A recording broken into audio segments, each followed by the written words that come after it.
عمي. ده تقوليش يا عمي. انا جاي اودعك.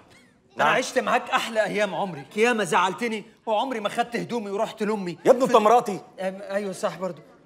اصل انا جاي اقول لك خبر مش حلو. يعني اوحش منك؟ بكتير.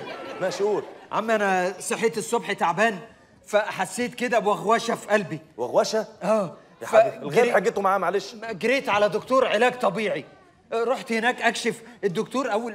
مالك يا عم؟ يعني دكتور علاج طبيعي ليه؟ عندك شد في عضله القلب يعني؟ لا انا سالت ايه التعب ده، قالوا لي ده تعب طبيعي، فرحت لدكتور علاج طبيعي. ف ايه باين اني كذاب. عبيط يالا. لا ما انا هقول لك الراجل اول ما شافني قال لي يا لهوي انت حالتك بتسوق، قلت له لا بتاخد تاكسي، وقعدنا نهزر انا وهو. ايه يا عم انت ايه؟ هو الدكتور اهبل هو كمان. لا انا بحاول اكذب، انا بحاول بس اشرح لك الموضوع. اخلص. فقال لي اعمل اشاعه، عملت اشاعه شافها قال لي لا اله الا الله انت محتاج عمليه مزمار حالا. لا.